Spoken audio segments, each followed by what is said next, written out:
출애굽기 20장 11절 말씀, 우리 한 목소리로 읽어가겠습니다. 이는 엿새 동안에 나 여호와가 하늘과 땅과 바다와 그 가운데 모든 것을 만들고 제7일에 쉬었습니다. 그러므로 나 여호와가 안식일을 복되게 하여 그 날을 거룩하게 하였느니라. 아멘. 오늘 서열의 문답 제59문답, 69문답의 내용을 통해서 복음 안에서 예배 회복이라는 제목으로 함께 은혜를 나누겠습니다. 하나님이 7일 중에 어느 날을 안식일로 정하셨는가? 세상 시작 때부터 안식일을 쉬게 하셨다. 이렇게 답을 하면서 그리스도의 부활하시기까지라고 이렇게 답을 하고 있죠. 매주 일곱째 날을 안식일로 정하셨다. 그리스도의 부활이라는 말이 나왔죠. 그 이후로 세상 끝날까지 매주 첫날을 정하셨다고 하고 있습니다. 그리고 육신문에는 어떻게 안식일을 거룩하게 지키는가 여러 얘기를 했지만 자비를 베푸는 일 외에는 예배하는 중심으로 안식일을 지켜야 한다. 이렇게 답을 하고 있습니다. 우리가 몇 가지 좀 중요한 기도 제목을 붙잡아야 될 것은 좀 있는데요. 첫 번째로 복음 안에서 예배를 회복하기 위해서 좀 시급하게 예배에 대한 문제를 좀 우리가 해야 되겠는데요. 물론 이제 목사님들이 하실 거고 교회에서 할 거라고 생각하지만 우리도 알고 있어야 됩니다. 예배가 성공되려면, 복음 안에서 예배가 회복되려면 어떤 것들이 시급하게 좀 해결돼야 되는가. 지금 많은 교회들의 가장 큰 문제가 무엇인지 좀 우리가 여러 가지가 있겠지만 세 가지로 정리를 해보자면 가고 싶은 교회가 돼야 될 줄로 믿습니다. 그래야 사실은 가고 싶은 교회라고 하는 것은 이미 그 교회가 예배에 성공하는 사람들이 많이 그 축복을 누리고 있는 교회죠. 장로님, 또 중직자들, 목회자들이 꼭 기억하고 있어야 될 내용인 것 같아요. 우리가 섬기는 교회가 가고 싶은 교회야 되는데 상상외로 가기 싫은 교회도 많은 것 같아요. 현장에서 저 얘기를 들어보면 어떤 사람들은 교회 안 갈 수는 없고 교회 가는 게 너무 힘들다 이런 분도 있고요. 또 교회에서 열심히 많은 일을 감당하는 작은 교회일수록 성도들이 대부분 많은 일을 감당하거든요. 근데 그렇게 교회에서 헌신하고 사역하는 게 너무 힘들다 이렇게 좀 생각되는 교회도 많이 있는 것 같습니다. 그것은 일단 예배에 실패하고 있는 교회라고 보면 정확한 것 같아요. 가고 싶은 교회, 어떻게 하면 그런 교회의 축복을 누릴 수 있는가, 이게 좀 시급한 문제고요. 두 번째 문제는 보고 싶은 목회자 되는 것 같아요. 담임 목회자를 비롯해서 많은 교육자가 있는데 보고 싶은 목회자가 돼야 되는데 대부분 꼴보기 싫다는 분들도 있고 주책이라는 분들도 있고 좀 그렇습니다. 그런데 초대교회는 바울 사도를 보고 생명까지 걸겠다. 현장에서 만난 제자들이 바울이 가지고 있는 복음 때문에 생명까지 걸겠다. 보고 싶은 정도가 아니라 막 존경하고 그 복음 운동에 함께 자신들의 생을 걸겠다. 이런 제자들이 많이 세워진다면 그 교회 또 그 사람들은 예배가 성공되고 있는 줄로 믿습니다. 또 성도들도 좀 멋있고 복음 안에서 살맛 나는 뭔가 이렇게 열정이 있고 그런 성도라야 좀 되지 않을까. 그런데 예배를 드리고 있는데도 막 힘들고 뭔가 삶이 좀 피곤하고 이렇다면 사실은 복음 안에서는 나중이고 예배가 회복이 안 되고 있는 대표적인 상태인 것 같아요. 사실은 이 모든 것들이 예배에 성공하면 이런 부분들이 해결이 됩니다. 교회에 가장 가고 싶다. 중요한 열쇠가 뭐냐면 내가 막 교회로 달려가고 싶은 그런 마음이 예배예요. 예배. 우리 개인의 예배도 마찬가지고. 저는 처음에 우리 동북교회에 처음 왔을 때 그 논두렁 밭두렁이 허름한 교회였는데 교회를 가고 싶었어요. 그런 분위기였거든요. 그래서 성도들도 막 교회 주변으로 막 이사 오고 싶고 예배도 드리고 싶고 그때는 막 4부 예배, 5부 예배를 드렸는데 그 천막 쳐놓고 그 잘 소리 들리지도 않는 그 프로젝션 TV인가 그 천막에다 놓고 거기서 막 예배 드릴 텐데 막 그렇게 교회 오는 걸 좋아하고 막 성도들이 막 우리 교역자들을 막 이렇게 섬기고 좋아하고 그랬거든요. 지금은 별로 인사도 안 하는 사람들도 많고 그냥 뭐가 뭔지 바빠요. 그리고 이렇게 제가 이렇게 성도들이 이렇게 다른 건 안 보지만 분위기를 보거든요. 아멘입니다. 감사합니다.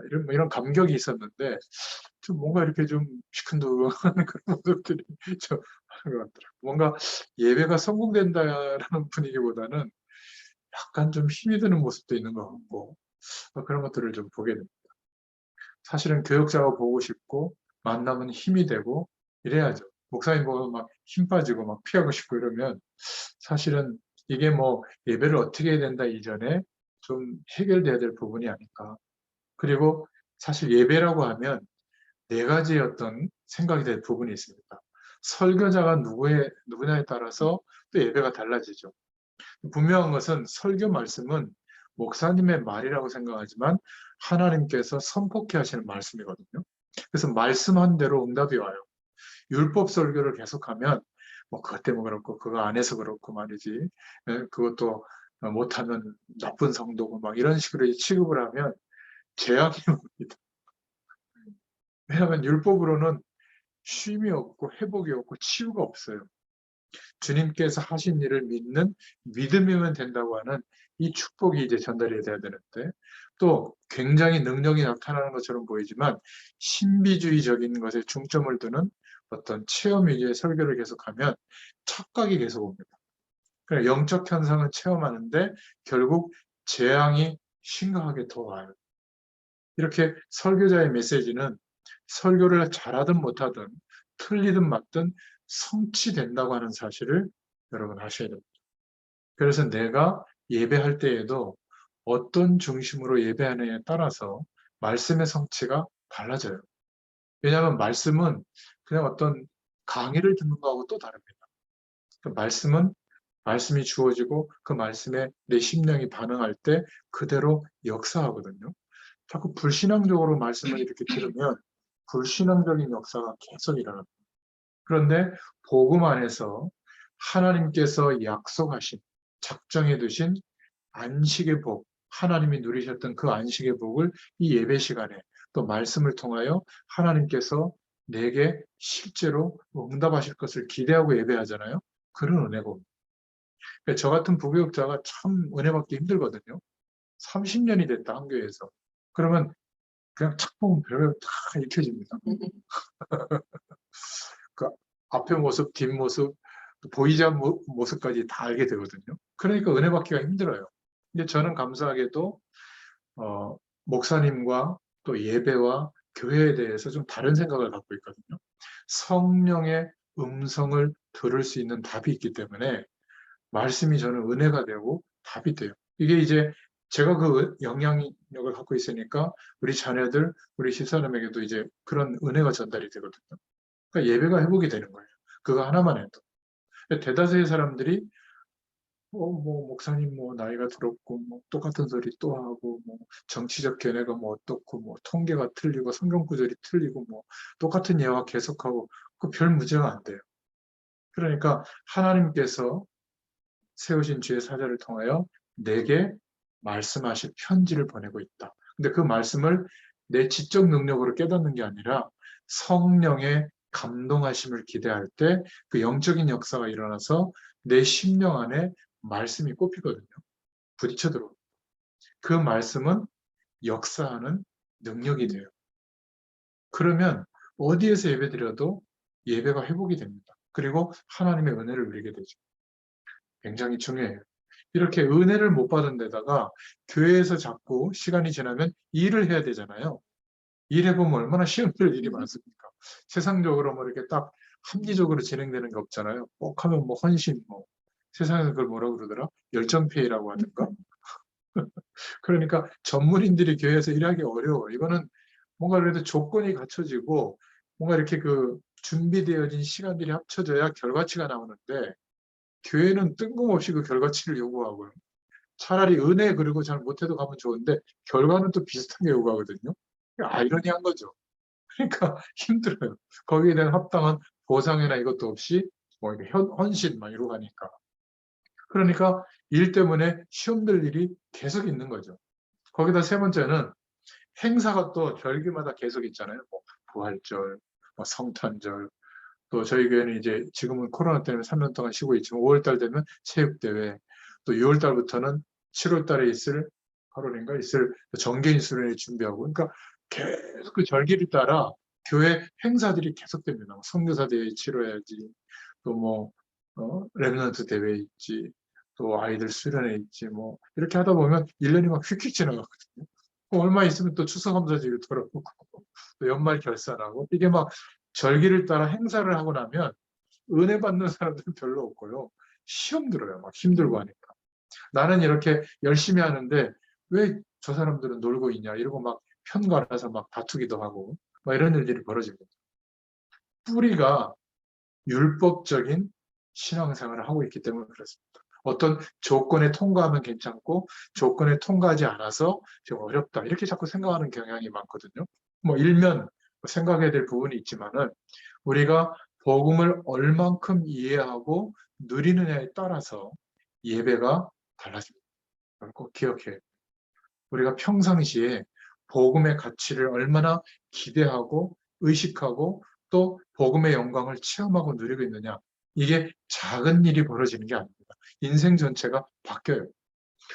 저는 이제 여러분들을 이제 꾸준히 만나서 이렇게 보잖아요. 또 예전에 처음에 같이 만났던 분들도 가끔 보잖아요. 완전히 좀 이렇게 달라져 있지 않나요? 매일매일은 별 차이가 없는데 한 10년, 20년쯤 지나가 보니까 이제는 돌이킬 수 없을 만큼 인생의 많은 부분들이 특히 영적으로 하나님 앞에 서 있는 중심들이 많이 다른 것 같아요. 그러니까 틀렸다는 게 아니라 우리가 뭐 대단한 노력을 한 것도 아닌데 뭔가 이렇게 격차가 벌어지게 되고요. 지금쯤 와서 대다수의 사람들은 그 중심이 복음을 누리는 중심이 훼손되지 않았다면 많은 일들은 여전히 일어나는데 그렇게 막 흔들리지 않는 사람이 됐잖아요. 또 작지만 하나님이 가장 원하시는 방향에 오늘 하루를 맞춰서 인도받는 이런 인생관으로 다 바뀌어 있거든요. 근데 여전히 돈, 사람, 건강, 가정의 일, 또 뭔가 이렇게 그 아주 독특한 그 자기만의 분위기 있잖아요. 그런 게 여전히 막 있어 서로 막 사람들 간의 갈등 구조 속에 놓여 있는 이런 사람들도 꽤 있더라고요, 보니까. 이게 너무나 안타까워요. 똑같이 신앙생활하는 것 같은데 영적인 그 중심과 그래서 시간이 합쳐져서 믿음의 결과가 차이가 많이 나는 걸 보게 됩니다. 그 대표적인 게 뿌리가 복음의 뿌리가 내려져 있으면 반드시 결과가 오거든요. 근데 다른 것에 뿌리가 내려지다 보니까 아직도 자녀 하나 못 맡겨요. 아직도 부부 관계에서 자존심 내세웁니다. 별거 아니고 전 몰랐어요. 남성분들이 이렇게 재정을 딱 쥐고 우리 아내한테 이렇게 살림살이 할 돈 뭐 몇백만 원 주고 나머지는 본인이 관리하는 남자들도 꽤 많더라고. 나는 말씀하자라고 가니까 가정사에 대해서는 잘 안 물어보잖아요. 근데 어쩌다가 이제 들어보면 꽤 많아요. 우리 목회자들도 그러더라고요. 교역자들도. 그래서 야, 너 힘들지 않냐? 그러니까 아니래. 자기가 이제 들어치고 해야 안심이 된대. 아, 그런가? 저는 뭐 골치 아파서도 그거 못하겠어요. 아, 그런가? 그렇게 그쵸. 생각해야 되나? 근데 그래도 삶을 살고 이렇게 가정의 모든 일을 이렇게 주관하려면 그 뭐 주도권이 있어야 될 거 아니에요? 이렇게 다 넘겨주면 얼마나 힘있게 할 텐데. 이혼할 걸 대비해서 그런가? 잘 모르겠는데, 어, 참 다른 것 같더라고요. 아예 요즘 그 젊은 친구들 결혼해서 사는 거 보면 목록을 다 적어놔요. 혼수해 온 거.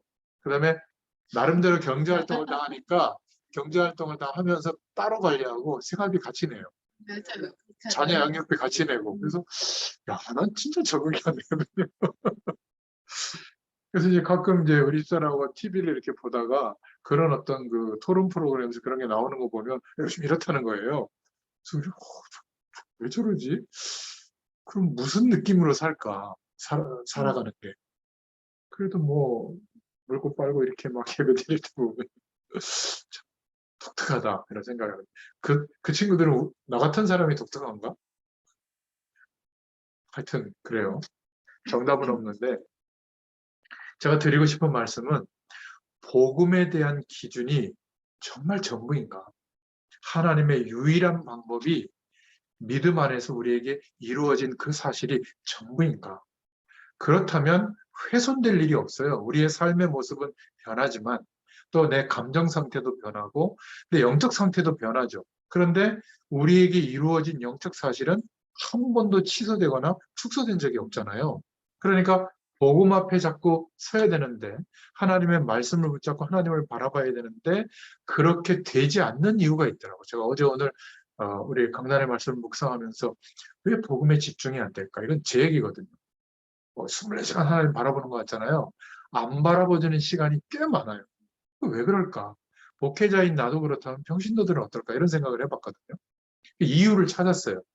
복음 앞에 서면 주도권을 뺏기게 되는 거예요, 하나님께. 그래, 그게 싫은 거예요. 잠재의식 속에 내가 하고 뭔가 내가 최선을 다해서 얻어진 결과를 맛보고 그것을 사람들이 보고 인정하고 뭔가 이런 게 더 내가 막 요구하는 거지. 나는 아무것도 아니고 진짜 막 주님이 다 하시고 이게 싫은 거더라고 알고 봤더니. 워낙 삶을 그쪽으로 살아오다 보니까. 그러니까 내가 이런 사람이다라고 하는 자아가 복음 앞에 서면 별 의미가 없거든요. 내가 그렇게 치열하게 열심히 노력했던 그 삶의 결과가 보잘것 없어져요. 하나님의 그 영원한 축복이 이렇게 체험되어지면 그게 전부가 되지. 그럼 이게 좋아야 되는데 왜 하나님께 집중하는 그게 좀 안 될까 생각해 봤더니 그 부분이더라. 근데 내 자아가 없어지는 만큼 하나님의 영광이 우리의 삶에 나타나는데 성도들의 고민, 사명자들의 고민이 뭐냐면 그렇게 열심히 신앙생활하고 예배하는데 왜 안 되냐는 거거든요. 안 되는 게 없는데 하루 전체가 하나님의 주권 속에 있는 생각으로 바뀌어지게 되거든요.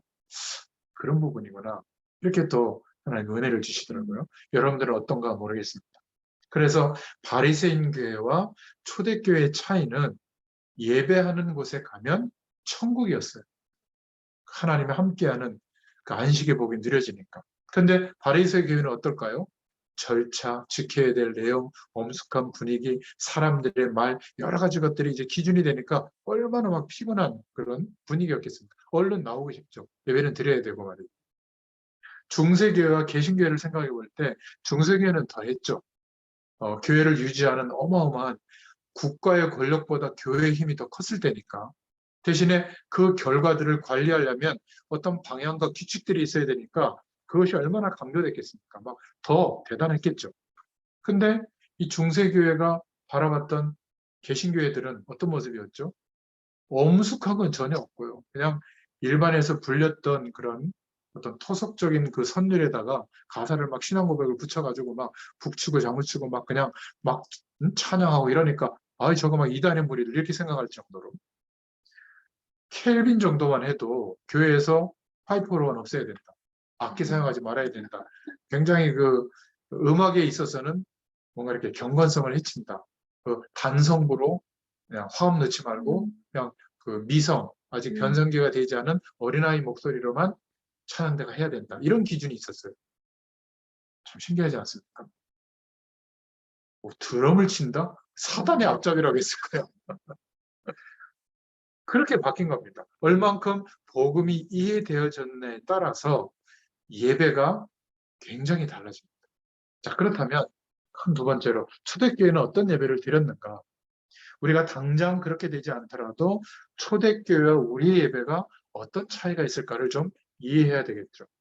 초대교회는 모이는 성도들이 복음 안에서 자기 인생의 모든 것들이 보여진 겁니다. 그렇지 않다면 예수 이름으로 말하는 그곳에 그것도 안식일이 아니라 주일날 가서 예배드리면 죽인다고 했는데도 갔거든요. 그러니까 복음이 이해되지 않으면 거기에 올 수가 없었어요. 그냥 예배드리러 가는데 그냥 보디가드로 왔다가 참석하고 이런 거 없어요. 차로 실어다 주고 밖에서 기다리고 남편이 이런 거 없습니다. 생명 걸고 가야 됐거든요. 그러니까 복음 안에 모든 것이 있구나. 예수와 함께 죽고 예수와 함께 거듭난 인생이 됐구나. 이제는 하나님의 것으로 사는 인생이 됐구나. 이것이 보여진 사람들이 모인 겁니다. 그래야 예배가 제대로 하나님께 영광이 되고 또 약속하신 안식의 복이 누려지죠. 하나님이 누렸던 그 축복이 모든 성령의 역사가 시작되는 출발이 예배거든요. 그래서 초대교회는 복음 때문에 생명 건 사람들이 모인 겁니다. 이게 차이점인 것 같아요. 최고로 뭔가 복음 운동에 성공한 바울. 그런데 이 바울은 자기가 이렇게 했더니 이렇게 복음이 증거되어졌다. 그거를 간증한 것이 아니라 모든 지혜와 지식이 복음 안에 있다. 복음 안에서 모든 것이 보여져야 된다. 정말 최고의 가치를 발견한 그런 사도였죠. 우리는 자꾸 전도운동하고 선교운동하면 커지고 부흥된다는 것에 초점이 맞춰져 있는데 사실 바울의 그 역사를 보면 마지막에는 어느 정도로 실패한 자리에 있었냐면 그렇게 대단하게 부흥됐던 제자들, 몰려들었던 제자들이 다 유대교로 돌아갑니다. 노년에 추운데 덮을 이불이 없으니까 사랑하는 아들처럼 생각하는 디모데에게 편지를 보내가지고 내 겉옷 좀 갖다 줘라. 내가 지금 몸이 좀 안 좋으니까 좀 포도주, 좀 오래된 포도주는 치유약으로도 썼던가 봐요. 그래서 포도주 좀 갖다 줘라. 다 누구도 갖고 다 돌아갔다. 그래서 히브리서에 보면 배교한 사람들은 구원 없다. 지옥 간다. 막 그렇게 얘기할 정도로 막 이렇게 강력한 메시지를 했거든요. 그 말은 무슨 말이냐면 대단한 영광을 누리고 막 세계 보고 막 우리는 자꾸 이거를 꿈꾸는데 하나님께서 자신과 함께하는 유일한 길은 예수님을 그리스도로 믿는 길밖에 없다. 그것도 믿음이요 은혜다. 이것을 끝까지 증거했습니다. 저는 이정훈 목사님 이렇게 그 장례 하는 걸 보면서 76세 될 때까지 거의 준비만 했거든요. 저랑 이렇게 마지막 한 3년 그 발병이 본격화되기 전에 좀 치유 목회를 하고 싶어서 저하고 연결됐던 분이 저기 삼천포 쪽에 이렇게 그 땅이 있고 좀 교회했던 곳이 있는데 그걸 같이 이렇게 한 1박 2일로 갔다 온 적도 있고 대화도 나누고 있는데 그런 작지만 어떤 치유하는 목회도 꿈꾸고 그랬었거든요. 그걸 준비만 하다 가신 거예요. 어떻게 보면 막 대단한 목회를 펼쳐보지도 못하고 전문 사역자의 어떤 그 비참한 모습 이렇게 생각할 수 있지만 저는 굉장히 답이 됐어요. 이분이 평상시에 사역했던 내용이 뭐냐면 아무도 거들떠보지 않는 사람들, 완전히 망한 사람, 그 집에 가면 막 냄새나서 들어가기도 힘든 사람, 또 병든 사람, 정신문제 온 사람, 또 막 이렇게 버려진 사람들, 이런 사람들을 꾸준히 찾아가서 성경을 읽도록 도와주고 하나님을 바라보도록 그래서 치유한 사람도 많거든요. 그거를 드러내지 않고 꾸준히 그렇게 저처럼 한 20년 이상 그렇게 사역을 하시거든요. 결국 우리 목회자들이 걸어가야 될 길이 저거 아닐까? 우리는 자꾸 내가 이렇게 헌신하고 이렇게 하나님께 최선을 다하면 엄청난 결과가 올 거야. 하나님도 알아주시고 사람들도 알아줘서 내게 이런 대단한 어떤 것들이 이루어질 거야. 그래야만 하나님이 축복한다고 생각하거든요. 축복했다고. 그냥 많은 생각을 했어요. 아, 그렇구나. 제 속에 있던 우상을 또 발견하고 내려놓게 된 계기가 된 겁니다. 여러분, 복음 안에서 우리 인생의 모든 결론이 맞아야 돼요. 그러면 생명 걸 가치가 발견됩니다. 내 인생을 온전히 들여도 아깝지 않는 하나님의 부르심 앞에 우리가 서게 될 줄로 믿습니다. 그것 때문에 이제 오늘을 사니까 하나님은 능력으로 화답해 주시는 거예요. 이게 초대교회에 드렸던 예배입니다. 그러니까 초대교회는 모일 때마다 눈물 속에서 만난 거예요. 죽지 않았구나. 핍박에서 살아남았구나. 그러니까 그 안에서 사랑해라, 이해해라, 용서해라 이건 말할 필요가 없는 거죠. 어떤 면에서 우리는 너무 지식적으로 말씀과 하나님의 은혜를 깨닫고 있는 것은 아닐까. 영원하신 하나님의 은혜가 경험된다. 매일 예배자로서 그 축복을 누리고 있다. 모이는 예배당에 어떤 마음으로 올까요? 여러분 현장에서 이렇게 복음운동 해보세요. 전도운동 해보세요. 한 사람이 변화되어져서 성도로 주일 예배를 나온다? 참 이게 쉽지 않아요. 불신자가 이렇게 변화되어져가지고. 근데 우리는 그렇게 회복된 사람만 모이는 교회에서 예배드리잖아요. 주일날 그 감격이 있어야 되거든요. 더군다나 여러분들은 또 찬양대에서 헌신하잖아요. 또 하나님을 찬양하는 사명까지 가지고 한단 말이에요. 근데 거기에서 막 스트레스 받고 막 서로 짜증 부리고 막 서로 막 이렇게 오르니 그리니 막 이러면 좀 뭐가 문제가 있는 게 아닐까. 한번 점검해 볼 수 있기를 바랍니다. 그래서 모일 때마다 감격스럽게 서로 사랑하고 모일 때마다 왜 우리가 살아야 되는지 성찬식을 거행하면서 예수님의 죽으심과 부활을 기념하고 남겨진 생애에 어떻게 가야 할지 그 방향에 우리가 생을 걸 수 있는 결단을 했던 것이 초대교회 예배입니다. 그러니까 하나님은 모일 때마다 예배할 때마다 성령의 충만함을 허락해 주셨어요. 이 성령 충만은 뭐가 에너지를 느끼는 이게 아니고요. 말씀과 기도와 전도로 하나님이 충만해지도록 성령 충만의 역사를 허락하신 겁니다. 우리도 기억해야 돼요. 이게 예배할 때마다 일어나는 일이거든요. 기껏 예배는 드렸는데 목사님의 예화가 기분 나빠가지고 그거만 남았다. 예배 실패하는 거죠. 그죠? 어떤 성도와 약간 갈등 구조가 있다. 그래서 기분이 나빴다. 실패하고 돌아오는 겁니다. 그러니까 성령 충만 받았다는 말은 모든 것을 할 수 있는 초대교회의 역사가 시작될 수 있는 응답이 우리에게 오게 된 겁니다. 성령의 역사가 나타났죠. 그 열악한 사람들에게 성령의 역사가 나타나니까 전도문들이 열린 겁니다. 없다고 생각했는데 40년 동안 지켜뵀던 그 구원하던 안진뱅이는 전도문이 아니었어요. 근데 어느 날 하나님이 눈을 열어주니까 어떻게 보였죠? 내가 꺼리고 부정하고 뭔가 이렇게 거절해야 될 사람으로 생각되어졌던 사람인데 내게 있는 이 복음, 그리스도가 저 사람에게도 답이 되겠구나 전해줬다니까요. 40년 인생의 문제가 즉시 해결됐잖아요. 그리고 증인으로 어마어마한 법정, 사내들인 법정에 같이 가서 증인으로 쓴 겁니다. 그리고 그리스도가 그 일 때문에 선포되어지고 너희들이 십자가에 못 박아 죽인 그 예수가 바로 그리스도다.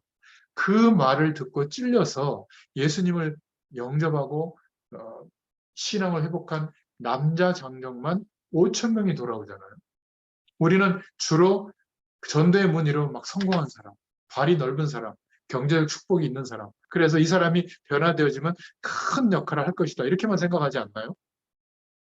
저도 그런 사람 중에 하나거든요. 더 그런 사람에게 눈이 가더라고요. 근데 뭐 졸고 있고 뭐 약간 좀 계속 실패한 소리만 하고 막 불신앙 얘기하면 아니라고 생각해서 좀 안 만났어. 제가 처음에 그랬다니까요. 지금은 그런 기준이 하나도 없어요. 말씀을 심부름해 보면 하나님이 역사하셔서 깨닫게 하시고 은혜 주는 사람이 있거든요. 그러면 그 다음 얘기를 보태서 또 전달하는 겁니다. 이게 전도더라고요. 알고 봤더니. 내가 알고 있는 내용을 넌 모르지 들어. 이게 아니라 하나님이 깨닫게 하시는 만큼 그 다음 조금 더, 조금 더. 어느 날 사명이 오면 사명을 위임하고 끝까지 나한테 오게 해가지고 끝까지 막 조직을 만들어서 이게 아니구나. 여러분, 복음을 얼마만큼 이해했느냐에 따라서 예배가 되어집니다. 그래서 주일날 은혜 받는 일이 최고의 일인 줄로 믿습니다. 그래서 가능하면 놀이문화나 이런 거에 좀 치중하지 말고 온전히 은혜 받아라. 이런 신앙 고백을 오늘 한 거죠. 주일날 돈을 써야 되냐 말아야 되느냐, 일해야 되느냐 말아야 되느냐 질문 자체가 틀린 거죠. 하나님께 영광이 되면 쓰고 일하면 됩니다. 그 지역에 사람들의 생명과 관련된 건강과 관련된 직업을 가지고 있다. 주일날 단번에 와서 일해야 되면 해야죠. 예배 못 드리는 건 어떻게 하죠? 뭐 인터넷으로 드리든지 또 영상 메시지를 드리든 하면 됩니다.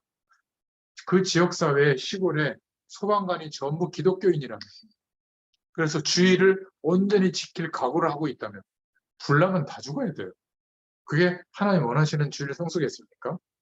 이렇게 의식주의로만 율법적으로만 생각하면 예배를 최대한 잘 드리는데도 실패가 떠나지 않는 거예요. 또 하나님이 누리셨던 안식의 복이 누리는 게 아니라 상처를 받고 시험 들고 막 짜증 부리고 막 이렇게 되거든요. 복음을 제대로 못 깨달아 버리면 열심히 신앙생활하는데 해석이 이상한 쪽으로 자꾸 나오게 됩니다. 기억하세요. 성경도 이상하게 해석하고 신앙생활도 이상하게 하고 있는데 복은 또 얼마나 기다리고 있는지 몰라요. 그러니까 남는 게 불신앙밖에 없어. 열심히 신앙생활하는 사람들. 그런데 주일날 초대교회는 복음 때문에 모든 것을 아낌없이 하나님 앞에 드릴 수 있는 사람으로 바뀌어졌던 겁니다. 자, 그렇다면 세 번째로 지금 우리는 어떻게 해야 될 것인가? 주일날, 우리가 평상시에 예배도 중요하지만 우리가 약속하신 하나님이 예배로 역사하시는 그런 주일날 반드시 좀 확인해야 될 것이 있죠. 뭘 확인해야 되겠습니까? 말씀에 대해서, 기도에 대해서, 전도에 대해서 꼭 확인하는 시간이 예배예요. 다른 말로 표현하면 성령 충만을 받는 거거든요. 그러니까 말씀을 확인한다는 것은 하나님께서 나에게 지금까지 어떤 말씀들을 주셨는가를 알고 있어야 돼요. 저는 그게 정돈되어 있거든요. 그 내용을 가지고 오늘 목사님을 통해서 하나님이 말씀을 우리에게 허락하실 때 어떤 말씀을 주시는가가 바로 연결이 되는 거예요. 이래야 돼요. 어제까지는 다 잊어버리고 오늘 막 특별한 어떤 말, 특별한 단어, 내가 기대하던 어떤 그런 문장이 나오면 그걸 딱 붙잡고 기도했더니 막 이런 응답이 왔다. 그 샤머니즘이에요. 근데 어느 날 망하는 쪽으로 선택하는 단어가 나올 수도 있거든요. 예화 중에. 그럼 어떻게 될까요? 그거 쫓아있다가 망할 수도 있습니다. 그러니까 너무 이렇게 뭐라 그럴까? 너무 기대하던 그런 단어나 문장이 나오면 막 철수같이 붙잡아요. 어떤 청년들은 키 몇 센치, 어느 대학, 연봉 얼마, 몸은 어떻고, 얼굴 모습은 어떻고, 막 꿈도 꿨대요. 근데 그 사람이 나타난 거예요. 목숨 걸고 매달리더만. 딴 사람이랑 결혼했어요. 하나님 살아계시지 않다고 떠나더라고, 교회를. 근데 참 이상한 거는 좀 모자라고 돈 없고 좀 그런 사람들은 그 기도하는 사람에게 그런 모습으로 안 나타나나 봐. 다 괜찮고 훌륭하고 성공하고 이런 사람만 조건이야. 잘생기고. 특히 여성분들 중에 그렇게 기도하는 사람들이 많더라고요. 청년들이. 그래서 속으로 웃었습니다. 그러면 그 잘나고 대단한 사람이 본인한테는 뭘 요구하겠다는 거예요. 믿음이 없으면 믿음이 없는데 그런 사람이라면 뭘 요구하겠어요? 얼굴을 요구하겠어요? 몸매를 요구하겠어요? 네? 뭔가 그 자기의 가치를 준다면 본인도 줘야 될 거 아니에요? 내가 볼 때 본인 별로 그런 것도 없어. 야, 참 너무 안타깝더라고. 결혼을 그렇게 해서 했다고 쳐요. 결혼을 통해서 일어나는 수많은 일들이 있고 영적 문제가 시작될 텐데 그것을 해결할 방법이 없이 막상 이 결혼 생활이 시작된단 말이에요. 덜컥 제 날짜도 아닌데 아이도 막 나오고 그러더라고요. 아이한테 온갖 거를 막 쏟아붓겠죠. 제가 볼 때는 비극의 출발점이에요. 잠깐만. 그래서 말씀이 나에게 어떻게 주어지고 있었구나라는 것을 알고 있는 사람은 오늘 말씀이 주어질 때, 그렇구나. 이미 깨달아요. 그리고 더 중요한 것은 이 말씀이 한 주일 동안 얼만큼 성취되어져 왔는가를 우리가 알고 오늘 주일날 예배드리는 겁니다. 이거를 모르고 예배드리면 어떻게 되죠? 그냥 또 새로운 말씀을 받는 것 뿐이야. 이게 너무 안타까운 거예요. 근데 우리 교회는 너무 감사한 것이 같은 메시지를 무한반복해 주시니까 새로운 메시지가 없어요. 거의. 그리고 어떻게 돼요? 확인이 되죠. 이런 말씀을 주셨구나. 근데 나는 얼만큼 응답이 오고 말씀에 대한 성취가 하는 거 보면 전혀 없어. 나 때문에 모든 사람이 복 받고 있나요? 정말? 복의 근원? 하나님의 모든 축복이 언약 때문에 오는 게 맞나요? 복음 때문에 오는 게 맞나요? 점검해 보면 아니야. 내가 지금 스트레스 받고 있는 정체는 내가 이렇게 노력했는데 왜 그런 결과가 안 오냐는 거예요. 떼쓰고 있는 거지. 근데 말씀이 또 똑같이 주어지니까 단어도 똑같아요. 예화도 비슷하고. 그럼 저는 점검이 되는 말씀. 그렇습니다. 왜 그러면 계속 그런 말씀이 필요할까요? 이거예요. 세상의 문제는 세상의 내용으로 치유할 수 없다. 저는 이렇게 들리고 있거든요. 그래서 하늘 보좌의 능력이 실제가 될 때 우리의 수준과 관계없이 하나님이 그 인생을 통하여 역사하는 일이 시작이 돼야 이 세상의 문제가 치유될 수 있다. 정말 얼마나 중요한 답이 돼요. 우리 전문인들에게. 우리 전문인들은 뭐에 의지하고 있죠? 그 전문성에 의지하고 있잖아요. 그게 나쁘다는 게 아니라 이것을 벗어나기가 어려운데 집요하게 계속 아니라고 얘기해 주시잖아요. 얼마나 감사합니까? 제가 이제 여러분들이 이런 얘기해도 우습게 안 들릴 겁니다. 음악인은 음악이 없어도 음악을 통해서 살아가는 기능, 뭐 손가락이나 목이나 이런 게 망가져도 그리스도로 충분한 인생이 돼야 돼요. 음악이라는 도구와 음악인의 삶으로 내 인생이 보장된다고 생각한 것이 바뀌어야 돼요. 음악을 버려라 이 말이 아니라 그리스도로 충분해질 때 시간이 갈수록 몸도 바뀌고 음악적인 어떤 뭐라 그럴까 그 기준이나 실력도 조금 바뀌잖아요. 그래도 내 손에 들려진 음악적인 달란트가 하나님께 들려지면 세계복음의 도구가 됩니다. 더 좀 극단적인 얘기를 해볼까요? 경제 축복을 받는 도구가 돼요. 근데 어떻게 하나님이 하실지는 몰라요. 어느 날 눈을 열어주신다. 이미 여러분들은 전문성을 가지고 있기 때문에 여기에서 끝이 아니라 시공간을 초월하시는 하나님의 은혜를 누리는 예배, 복음 안에서의 예배 회복의 축복을 꼭 누리시기를 바랍니다. 그러면 주일날인데도 나에게 응답하신 게 보여요. 이런 축복들을 하나님이 영적으로, 육신적으로 허락해 주셨지. 그러면 나에게 주신 특별한 증거가 있습니다. 다른 사람에게 설명해야 될 만한 내용이 있어요. 특히 영혼이 구원되어지는 하나님의 역사에 대해서 설명할 말이 생기기 시작하거든요. 나는 그냥 품고 기도했는데 하나님의 시간이 되니까 이렇게 변화를 일으켜 주시더라. 이런 일들이 우리에게 일어나게 돼 있습니다. 그러면 나머지 주일날 이런 축복을 확인했다면 나머지 6일은 하나님이 말씀의 방향으로 역사하시는 6일이거든요. 그러니까 하루하루가 소중해지고 우리 입장에서는 최선을 다해서 아주 성실하게 삶의 태도를 가지고 임하는 거죠. 왜죠? 하나님이 역사하시는 6일이니까. 그래서 6일 동안에도 말씀에 비춰보고 하루를 살아보고 그리고 잠자리에 들기 전에 어떻게 하죠? 오늘 하루를 통해서 하나님이 어떤 영원한 축복을 내게 깨닫게 하시고 경험시켜 주셨는지를 정돈해 보는 거예요. 성령 하나님께 물어보면 또 알게 해주시죠. 그러니까 감사하고 또 내일이 기대가 돼요. 이러면 내가 막 공부하고 많은 노력을 하지 않더라도 미래가 보여요. 내가 나의 인생이 무엇을 향해 가야 될 것인지가 분명해집니다. 그 방향으로 이제 하루를 또 사는 거예요. 그 방향으로 하루를 살아내고 견디는 거죠. 하나님 주신 힘으로. 그런데 하나님이 역사하시는 축복이 초대교회 성도들처럼 우리의 삶에 나타나게 될 줄로 믿습니다.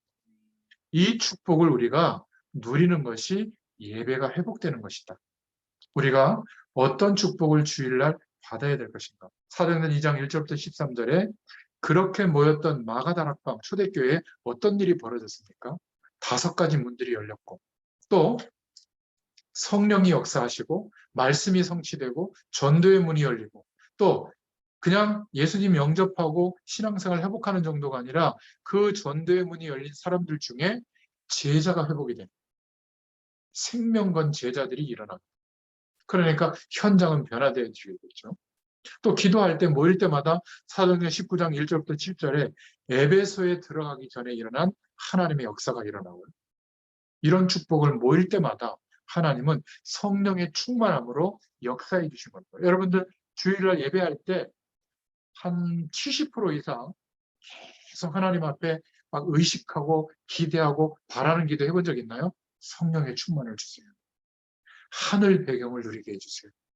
하나님이 약속한 안식의 복을 주세요. 이거를 계속 기대하고 예배드린 적이 있어요? 저는 있습니다. 사랑이 낳자마자 전에 섬기던 교회를 그만두고 동북교회로 올 수밖에 없는 상황이 됐는데 불 크기도 두렵더라고요. 왜냐하면 뭐 목회자가 아르바이트를 해야 될 수는 없잖아요. 집사람 보고 일하라고 그럴 수는 없고. 그러니까 뭐 힘든 것도 있지만 이제는 모든 것이 하나님이 역사해 주셔야 된다고. 정말 성령의 충만함을 주시라고. 하나님의 역사하심을 허락해달라고. 정말 내가 복음 전할 수 있는 인생이 되도록 축복해달라고 3일 동안 정말 아무것도 안 하고 그것만 한 적이 있어요. 그때 하나님이 주신 은혜가 있거든요.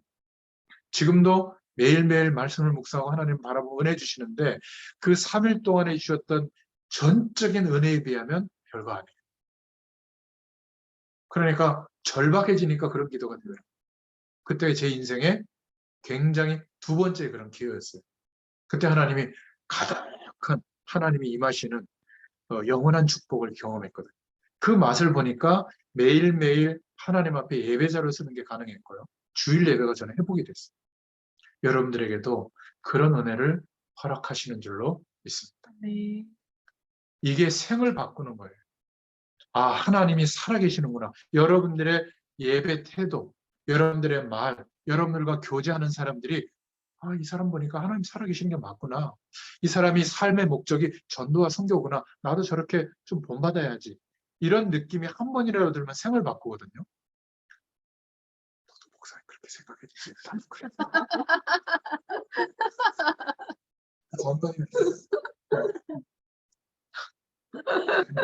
전라도 말로 뭐 거시기에 나도 그랬어. 이러면 어떻게 된 줄 알아요? 불신앙이 확인되는 거예요. 근데 그 얘기를 초신자가 와서 옆에 끼어서 들었다. 목사님 화장실도 안 가는 줄 알았는데 그래? 사치한다고? 욕심이 그렇게 많다고? 동기 충만하다? 이렇게 돼버리는 거예요. 근데 무조건 뭐 목사님 좋다, 교회 좋다 이런 말이 아니라 영적인 은혜를 정말 체험하고 누리는 사람 별말 아니에요. 정말 내가 무너질 수도 있고 열악한데도 불구하고 정말 하나님이 함께하는 그 은혜를 고백할 때가 있거든요. 집사님, 아니야.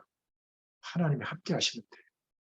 우리가 정말 부족하고 힘들 때는 낙심해야 될 게 아니라 우리가 노력해도 안 되잖아. 정말 우리 한번 같이 기도해보자. 이 사람이 살아난다니까. 한마디 말해. 아유, 저 기도도 안 하고 말이야. 아유, 저 예배도 안 드리고 예배 중심도 없어. 맨날 말이 해외 여행 다니는데 교회 헌금도 안 하고 저러니까 하나님이 저주해 버리지. 자기가 하나님이야. 권사님들 만나서 얘기하는 거 보면 그 연봉이 얼마래? 우리 사회에서 보면 좋겠다. 외제차 타고 왔어?